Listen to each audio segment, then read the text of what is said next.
નમસ્કાર, આપ જોઈ રહ્યા છો લખત ન્યૂઝ અપડેટ ચેનલ। તમામ સમાચાર અને અપડેટ મેળવવા માટે ચેનલને સબસ્ક્રાઇબ કરો અને બેલ આઇકન પર ક્લિક કરો જેથી તમામ સમાચાર અને અપડેટ તમને મળી રહે। સાકર ગામ વરસાદમાં જળબંબાકાર, ઘરમાં પાણી ઘૂસી જતા હોય ગ્રામજનોને ઘર પાસે માટી રેતીના પોસડા ભરી આડસ મૂકવાની ફરજ પડી। સુરનગર જિલ્લામાં નર્મદાની કેનાલ આવતા અનેક વિસ્તારમાં વરસાદી પાણીના વેણ ફરી જતા દર ચોમાસામાં આ સમસ્યા સર્જાઈ રહી છે। હવામાન વિભાગ દ્વારા આપવામાં આવેલ આગાહી મુજબ હાલ સમગ્ર ગુજરાતમાં અનરાધાર વરસાદ વરસી રહ્યો છે, ત્યારે અનેક ગામોમાં વરસાદી પાણી ઘૂસી જવાના બનાવ બની રહ્યા છે। ત્યારે સુરનગર જિલ્લાના અનેક તાલુકાના અનેક ગામડાઓમાં તળાવમાં દબાણ કરવામાં આવ્યું હોય, વરસાદી પાણી વહન કરતી કેનાલ ખાડમાં દબાણ કરવામાં આવ્યું હોય, તેના કારણે આવી સમસ્યાઓ સર્જાતી હોય છે।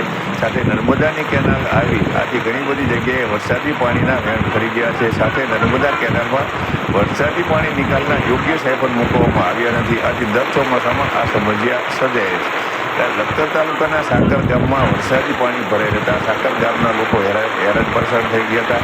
ગામમાં પાણી ઘરમાં આવી જતા હોવાથી લોકોને પોતાના ઘર પાસે રેતી માટી ભરેલા પોસડા ફરી મૂકવાની ફરજ પડી હતી। તેમ છતાં વરસાદી પાણી ઘરમાં આવી જતા હોય સાકર ગામના લોકોની હાલત કફોડી થઈ જવા પામી હતી। ત્યારે સમગ્ર ગુજરાતના સાથે જે રીતે સમસ્યા સર્જાઈ રહી છે તે રીતે તે સાકર ગામની અંદર ચારે તરફ પાણી જોવા મળી રહ્યું હતું। લોકો મોટી સંખ્યાની અંદર પાણી બહાર કાઢવા માટે થઈ અને પ્રયત્નો કરી રહ્યા હતા, તેમ છતાં આ પાણી હટતું નહોતું। ત્યારે તંત્ર દ્વારા પાણી કઈ જગ્યાએથી અટકે છે, કઈ જગ્યાએ જતું નથી તે તપાસ કરી અને યોગ્ય કરવી જરૂરી છે।